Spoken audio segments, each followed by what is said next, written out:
Brant Phillips. He's going to be talking about opportunities with manufactured homes. Brant is the founder of Invest Home Pro. He started buying houses while living in an apartment and has flipped more than 300 houses. His company was also recognized by Inc. 5000 as one of America's fastest growing private companies. So welcome, and go ahead and take it away. All good. All right. Awesome. Well, I'm gonna do my best to cover all my slides. I hope I get through them all. I'm gonna be very comprehensive. Not gonna go too in depth today, but my real goal here is just kind of educate you guys, give you some information, some insights on manufactured housing, and maybe even get you a little excited and pumped up and beginning to get equipped to maybe take some action in this space where I'm at. So quickly about me, kind of like my highlights, if you will, and just kind of shameless plugs here. I got started in real estate 15 years ago. My claim to fame that if you've heard my story before, my wife and I were living in an apartment. We were broke. I had a job that I absolutely hated. We had just been doing this Dave Ramsey. We're debt free. We paid off our student loans and bad debt. Had no financial education other than the Dave Ramsey thing, and read Rich Dad Poor Dad along with a bunch of other books very, very quickly, and decided to go all in with real estate. Use use a credit card that we had just paid off as essentially a down payment to buy a rental property. And I bought 10 rental properties my first year in real estate, starting out living in an apartment and having no money. And, kind of the rest is history. I've, been able to write several books and go on Fox News and do a lot of things. You built a Fortune 5000 Inc. 5000 fastest growing company. And yeah, so that's my quick bio. This is more of the why you may want to listen to me, and just kind of add some credibility before I start talking. I've done hundreds and hundreds of deals, primarily in single family. 98% are in single family, but I've done commercial deals and small multifamily, and what we're going to get into today, mobile home parks. I've got an RV park, subdivision developments, all those types of things. We've invested over a little bit over $50 million collectively over the years. We've got a little over $14 million in current projects right now as we speak today. And what I'm most proud of in my career, and this is, I'm not trying to toot my own horn, although I heard Grant Cardone say the other day, he said, "If you got a horn, why don't you toot it?" I love that, like toot your horn a little bit. But more importantly, I like to say that, what I'm most proud of is I do have a 100% track record of loan performance with all of my lenders and all my financial obligations. And I'm very proud of that personally, because it hasn't always been easy. My back's been against the wall. I've had to figure things out. But more importantly for you, the reason I share that, is not to brag or boast, to impress, but to impress upon you the importance of having a sustainable business model, a business model that produces cash flow, a business model that can help you get through the ups and downs and the different cycles of the real estate market, right? And that's why, one of the reasons I'm so proud of that, number one, is my relationship with my lenders, incredibly important to me. But number two, kind of, I've got a quote unquote proven model, that I've been, investing with for over 15. Now it's my 16th year in real estate. So all that being said, not an attorney, not an accountant, not a financial advisor, anything like that. I'm not promising anybody that you can easily go out and do, what I've done or what Chris and Jamie have done or others have done. But the point is, though, that I'm going to share with you what my experience has been. And my experience has been really good. All right. And you're going to have to take that and get glean from that what you can and apply it to your own business. So let's move into my training on manufactured homes. So you may be asking yourself, Brant, like after doing hundreds of single family deals, what led me to begin investing in manufactured homes, and really more specifically mobile home parks and subdivisions and things like that we're doing, right? So that's a fair question. Okay, that's a fair question, because for the first 10, 12 years, probably more than that, as a real estate investor, I never even thought about doing mobile homes. I had a buddy who started messing around with them, and I just thought he was crazy, maybe a little bit of a redneck. And I'm a little bit of a redneck, but I was just kind of like judging him, like, oh, what's a redneck doing here to mess with mobile homes? And but I started, looking at the opportunity, right? I just started to consider it. Why did I even begin to consider it? Well, there were two main factors, two main reasons. Number one, I just sensed the market was changing, right? And if you're in today's market, it doesn't make you a real estate expert to know that the real estate market has changed. But even going back 3, 4, 5 years ago, the market started to change, right? Saturation of our local market was the other, thing that was occurring where we used to go, we could walk down the street in 2009 and 10 and trip over real estate deals, right? Like they were everywhere because people didn't have the money to finance them, right? If you had the money to finance the deals were limitless. Well, the world has changed, right?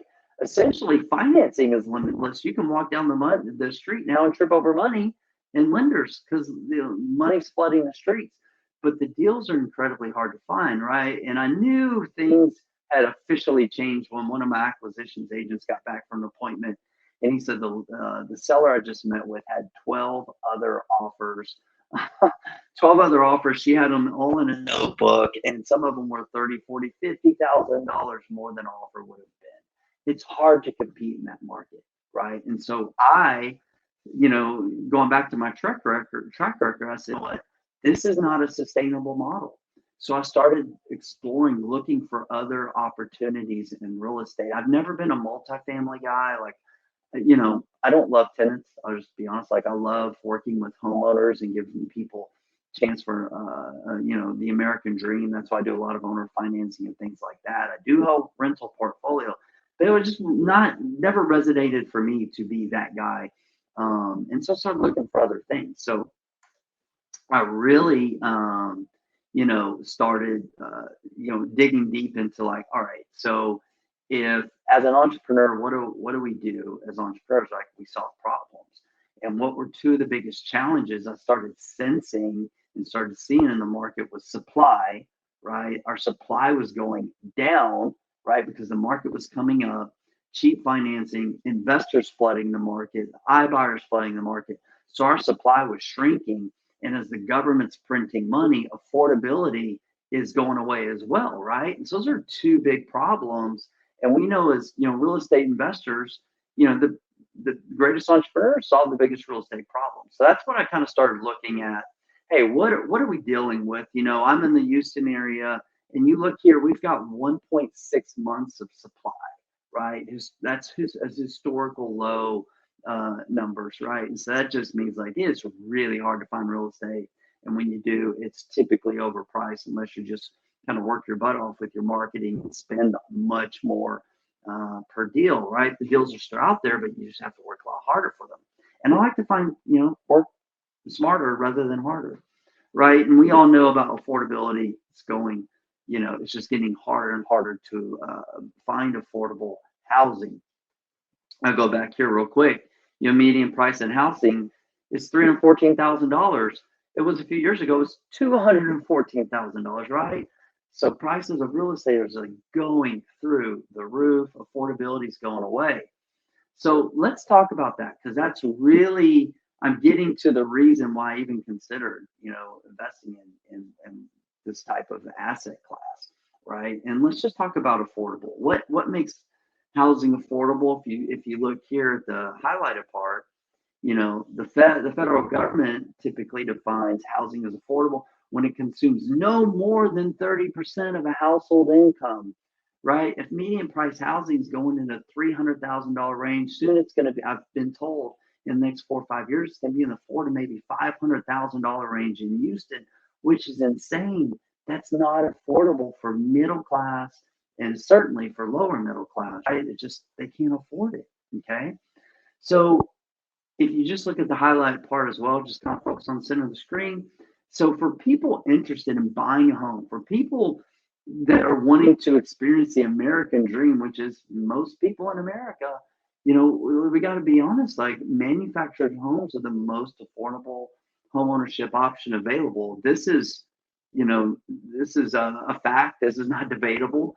And so I was like, all right, so we got to look at the problems once again, right? Supply of housing and affordability. And I started really looking at manufactured housing in depth, reading, researching, expanding my knowledge base, which you should do with any investment opportunity that you're looking to consider. And I just began to find a lot of reaffirming data, information. Also, in the investment side of things, right? There's a lot of institutional buyers, there's a lot of funds moving into the mobile home park space, developing mobile home subdivisions. That was very intriguing to me, seeing a lot of these funds that had traditionally and are actively invested in multifamily now viewing the mobile home parks, right? And so that was reassuring to me. But the next slide here, this was the biggest eye opener for me by far, right? And so everyone knows on the gentleman to the left, Warren Buffett. Warren Buffett obviously is like sort of the greatest investor probably of all time.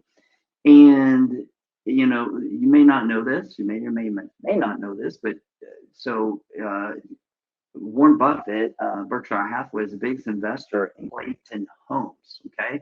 So Clayton Homes is the largest manufacturer of manufactured homes. Okay. He's also the largest shareholder with, let me turn that off. Sorry about that.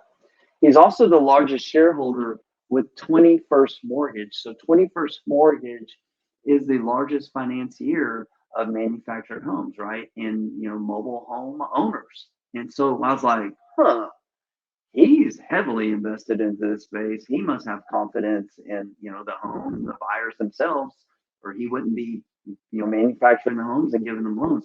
So that was a huge eye opener to me. The biggest one was the gentleman on the right, Sam Zell. So a lot of people don't know of Sam Zell or heard of Sam Zell. In case you haven't, he is essentially the greatest real estate investor of all time. He's the GOAT, the greatest of all time in the world of real estate. He's basically the Tom Brady. Okay, he's done it all. He's done it all big, and he's done it all incredibly successfully. So the story that I heard, and I read it in his book, this great book, and he talked about this. It's not a book on mobile homes or anything. It's just kind of a blurb in there. He's talking about a transaction that took place. So how he fell into the mobile home park space was his company was acquiring another company. I think it was like a 50 or 60 million dollar acquisition of a company. The company they were buying, one of their holdings happened to be a mobile home park.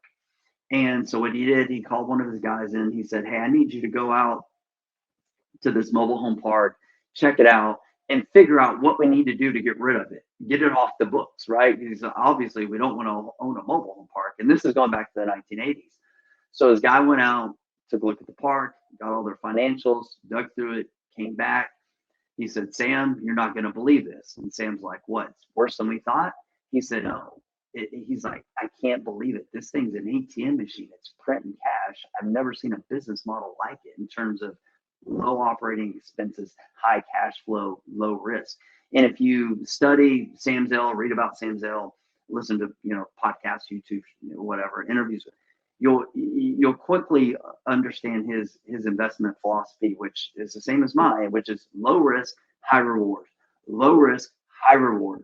Very, very simple, right? And that's what he's executed over decades, and he's been successful with it. Here's what really grabbed my attention. So over the years, Sam Zell has been like essentially the largest holder of commercial real estate, multifamily, small commercial, big commercial, meaning skyscrapers down to strip centers, you name it, a storage, all these different asset classes. He's done it. He's done it big. Okay. However, over the years, he has sold off approximately half of all of his other holdings. Okay, of every other asset class.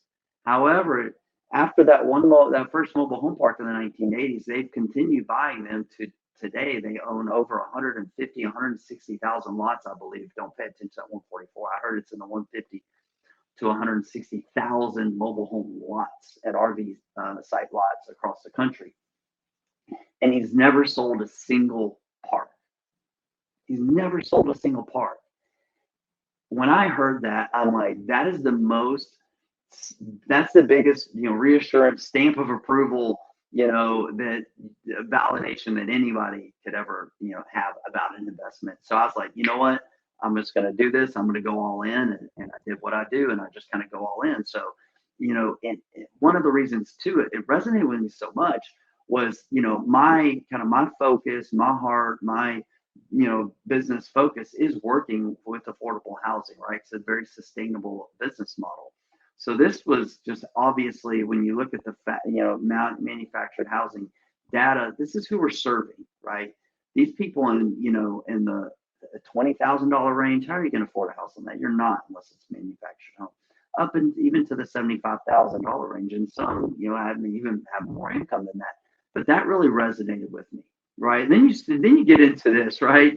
The negative perceptions, like you have them, people have them, like, oh, trailer park, kind of people, trailer park trash, whatever.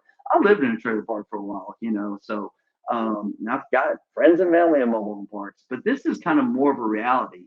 And this is one of our parks. We did a picnic and things like that. Just kind of good, wholesome, good everyday folks, just honest, hardworking Americans, right? So that's more of the reality. I've not experienced much of this, all right, a little bit, but we clean it up. We do culture changes, we do redevelopments, turnarounds, and things like that. And then when you also look at, like, kind of to break the stigma, if you will, there's been numerous studies of research that's been done, and polling people, talking to people who lived in apartments and mobile homes, and people are vastly happier living in a mobile home park community as opposed to into an apartment. Why is that? Right? They got their own parking space. They're not sharing walls and ceilings. They got their own green space. They got their own privacy. They're not sharing walls, not sharing parking lot, all that kind of stuff. And they get that sense of pride of ownership, right? And so it's the data is overwhelming. Like, people prefer to live in a mobile home. So not only is the product better and more desirable by our customer, but it's cheaper. It's very hard to find a business opportunity where that you are a solution you can provide to your clients if something's better and cheaper, right? It's easy to provide something that's better, but it's usually more expensive. So it's better and cheaper to our biggest competitor, which is apartments, right? Single family rental homes not even comparable price wise to manufactured homes. So the question I have for you, as I get into a few more specific examples, is what's going to be different 10 years from now in real estate? Okay, and I kind of borrowed this from Bezos, so just not the real estate part, kind of the business. But what's going to be different 10 years from now in real estate? And it's kind of a bad question. A better question, perhaps would be, what's going to be the same 10 years from now, right? Like, who knows what's going to be different? Like, we're going to maybe living like the Jetsons, but what's going to be the same 10 years from now is there's still going to be a lower, income and a lower class. And this lower class, and even lower middle class, they're going to want home ownership. They're going to want a sense of community, and they're going to want a clean and safe place to live and raise their families, right? We know that's going to be true 10, 20, 50 years from now, right? And so if we can just focus on concrete data, things that we know, instead of all this kind of like Bitcoin speculation and all this kind of stuff. We're not going to get into Bitcoin kind of stuff, but just there's a lot of things that we don't know about the future, but the things that we do know. And that's why I saw a solution to a problem that's going to be here in the future. Okay. So the question, that you need to ask yourself if you're watching this and thinking like, hey, this is a little bit intriguing. I'm thinking about, getting into this as I go into these additional slides. Really, the question you need to ask yourself is, is manufactured housing a viable solution to the affordable housing and supply problem? I would even say it's a housing and supply crisis, really. So is this a solution to it? And then, second part of that is manufactured housing investment opportunity that makes sense for you first. Doesn't make sense for everybody, right? I've got a few different agents and wholesalers I work with, and they send me every single mobile home deal that they get. They're like, it's not for them. And a couple of these are, investor agents or agents who are doing deals, and they're just like, I'm just not there, Brand. It's not for me. They kick it to me. I give them assignment fee or let them do a listing, whatever it may be. And it's just not for everybody, and that's okay. It's just not. But like I said, the greatest entrepreneurs do solve the biggest problems, right? And that's where I'm at on this. Is it's a big problem, and we have a solution, right? Now, the solution is the affordable American dream, right? Because the American dream is home ownership. That brick home, 3 bedroom, 2 bath in the suburbs, it's costing $400,000 or $500,000 now. It's insane. It's just insane, and so it's not affordable. And that's what we're providing here. Manufactured housing, at least in the way that I'm, working the model. It is giving access to the American dream for many, many Americans. So let's talk about some affordable housing options, and you're going to see two on there that I've kind of already begin to eliminate. We're not going to be talking about apartments and single family homes as being affordable. Are apartments affordable?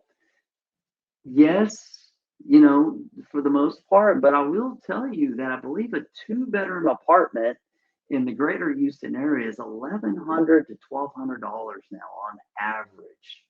Okay, $1,100 to $1,200. The average lot rent for a mobile home in America is around $300. Okay, and 80% of residents in mobile home parks own their manufactured home free and clear. So their housing cost per month is $300. For them to downsize, most likely they have a 3 bedroom mobile home.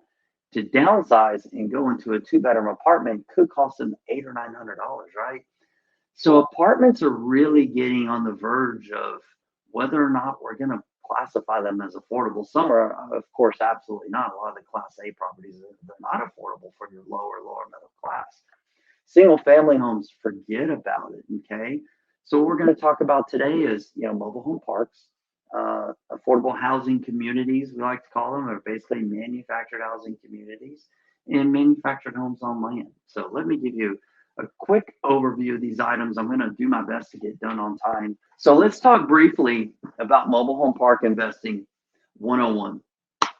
So like I said, I'm going to be very comprehensive, just can't go into in depth. But mobile home park investing 101 is we own the land, right? That's the park's land. They own the home. What do we provide? We provide the main infrastructure, right? Utilities, roads, lighting, signage. For the most part, one of my park managers, he's like, say, we take care of everything from the ground and down, right? Everything above the ground, it's on them. Meaning, our plumbing is stubbed out to the home, goes into the home. When that plumbing comes up out of the ground, everything else above that plumbing, because it's their home, is theirs to fix, right? A roof leak, a plumbing leak, all that kind of stuff is theirs. If it happens below the ground, obviously that's us. Same thing with electrical. So that's what we do. We provide the infrastructure, the common area maintenance. We're mowing the yards if there's a park or swing sets and things like that. We take care of that, trash dumpsters. And number 5, last but certainly not least, we do enforce community rules and laws. We help create community. And this was the biggest thing I saw. Honestly, probably thought the least about it. I was like analyzing, mobile home park deals just based on the numbers and cash flow and ROI and leverage and things like that. But I really got into this. I said, you know what? We've got some people who are not a culture fit with what we're trying to do here. This is not going to work with these types of residents here. So we had to, every time we acquire a park, we've got to get certain bad apples out. We got to build that community. We got to provide clean, safe, functional housing, right? And turn it around. Kind of like you see, happen with apartments and even small subdivisions to a certain extent. So that's what we do, right? And that's kind of the very kind of surface overview of mobile home parks, right? And that's what we do. We provide these items in exchange for lot rent, okay? So why would you consider a mobile home park? Well, there's limited supply, right? It's actually diminishing supply. They're, shutting down are selling, mobile home parks that are being sold for redevelopment of land, things like that. And they're only building 10 to 20 new parks a year, but they're, closing over 100 and something a year. So when you look at other asset classes, apartments, storage, things like that, it's an increasing number of supply. This is a decreasing number of supply. So that's huge. There's less competition in the space. Obviously, demand for affordable housing. We all like cash flow. We have long-term tenants. I've heard a study that mobile home park residents stay on average of 14 years. I don't know if that's true, but a lot of my residents have been in these parks for a long, long time, and they're not talking about going anywhere. We have higher collection rates in apartments, drastically lower eviction rates. It's easier to scale than single family homes, right? I've scaled single family. This is much easier. Less maintenance and operating expenses and other asset classes. And it's harder to finance. So you may say, oh, Brant, well, that's not a good thing. Well, it is versus your competition, right? So those are the overviews of mobile home parks. Talk real briefly about mobile homes on land. Guys, you're flipping a mobile home. Basically, you buy a home and land together, and you like a mobile home on land, you fix it up and sell it. Or number two, you buy a mobile home and you buy land and move a mobile home there and fix it up as real property. This is a case study of one that we did just a few months ago and closed on. We made $80,000 flipping this mobile home on land. It was 3 acres. I have found that, most of my mobile home on land deals, they're usually on 1 to 3 acres. Not always, but typically they are. And there's a snapshot, and these are like we do a lot of these deals outside the surrounding Houston area. The comps that you see highlighted in red, those are all mobile homes on land. Okay, my friends. And if you look at those price points, they're in the 200,000. These are, I only pulled for 200,000 and up because one of my potential investors didn't believe me when I was comping some homes. He's like, oh, they're not, they can't be selling for that much. And I'm like, yeah, they are. Here you go. It's kind of eye-opening. And then lastly, I'll talk about manufactured home subdivisions. I know if you're just getting started as an investor, you may be thinking, I'm not going to develop a subdivision, but I know there's more experienced people on here. And guys,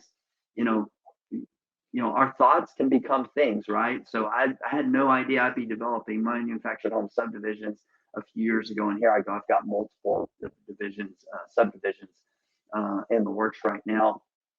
Basically, it's just like a stick-built home subdivision, but rather than putting stick-built homes, you're putting manufactured homes. These are HOA enforced communities. There's one property that we bought 100 acres to develop into a subdivision. We're actually flipping this land because we've got a great offer on it. We've got another property we just bought 92 acres, and we also this is a picture of a home I forgot about. Guys, these are not your grandmother's mobile homes. These homes are really, really nice. They're manufactured. There are some really good products. I've been to the manufacturing facilities. They're putting out incredible products. And this is another example of a deal. It's kind of landed in my lap a little over a year ago, guys. This was from a wholesaler, and it was a partially developed subdivision. Wasn't done. We bought it dirt cheap. The funny thing was, this was a wholesaler was putting this deal out for a few months, couldn't get any bites. I saw it. One of my students or agents sent it to me, and I'm like, this is an incredible deal. The land's already cut up, or most of the roads there. We just need to drop some mobile homes on it. So we've been doing that, and if you see here, we're going to be in this thing for about 3.5 million with total sales in the mid 6 million range, if not a little bit more. This is just a phenomenal deal. They're out there, guys. You may be passing on some opportunities you even think about.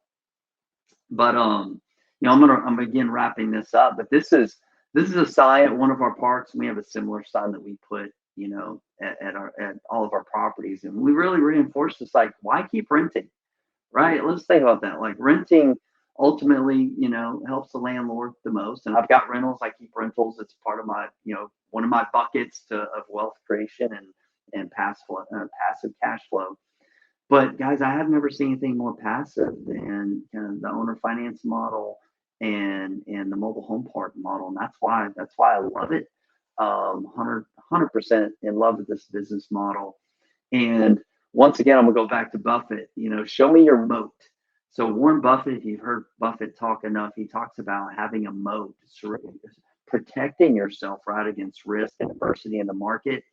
Well, this is the mobile home park investment mode, right? We've got lower cost per unit, lower cost for repairs and maintenance.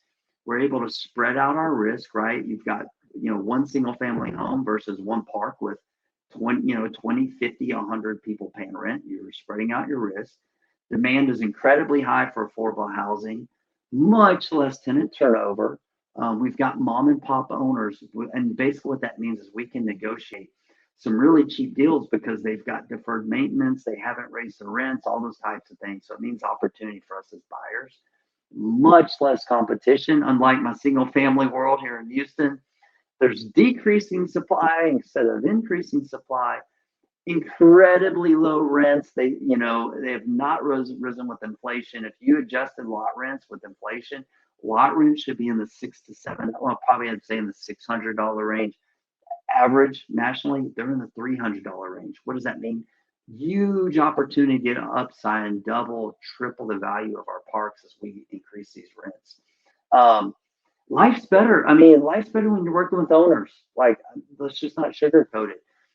Our dealings with tenants, our property manager, and dealing with tenant residents as opposed to owner finance residents, night and day difference. Number one, communication is like 1% spent with owners and 99% with tenants, and it's just a different mindset that you have with an owner rather than a renter. So, guys, that's my presentation. I hope you got a lot from this. Check me out on, I'm on Facebook, I'm on YouTube. Got a lot of videos where I do like entire walkthroughs of some parks and communities that we bought. Be sure to check that out. Got all kinds of content out there. There's how you get in touch with me if you want to. And I appreciate the opportunity, Jamie and Chris, to come on. And I hope some of the attendees got something from that. I certainly love talking about it. So thanks for having me on. Awesome. Thanks so much, Brant. I've watched you venture into this space several years ago, and I remember you did a similar presentation when you were just starting in that space several years ago at a local event. So, and a lot of people don't know, Invested Agents came out of a local event. COVID shut that down. So here we are, bigger and better online. But in any case, you were live and in person. I was like, wow, that really makes sense. And I've seen you evolve in that, and probably do much bigger things in the space than you even thought of originally. So it's definitely very exciting. I was kind of just I'm a very type A entrepreneur, and I throw a lot of things against the wall, and most of them don't stick. You know that I do this. And then when I came to speak at your event, I'm like, hey, I'm just throwing this against the wall and let's see if it sticks. I think it will, but I've been wrong. You said that same thing too. I do remember that. But clearly it's stuck. There's a lot of Texas love in the comments too. So, since we're from Texas, and mobile home parks are actually pretty, and mobile homes in general are pretty popular in Texas. So you might find some business in the crowd. Yeah. Hey guys, send me parks. We've had parks come to us from agents, from wholesalers, and just average Joe, regular people, right? So we're definitely looking for deals. Love to help you guys do what I can, and absolutely love to help if we can collaborate on deals. Send those to me. We're supposed to be going under contract on a new park in Oklahoma right now, and that lead was sent from a guy from Missouri, and so we're working on that deal as we speak. Gotta love collaboration, right? Yep. All right. Thank you so much, Brant. So everyone, give it up for Brant. Appreciate it. He's a super busy guy, and we always love him when we can bring him on because he has just a wealth of experience in real estate investing in general, both single family and now mobile home park space, raising private money and all that stuff. So it was good. It was really exciting. Yeah, great stuff.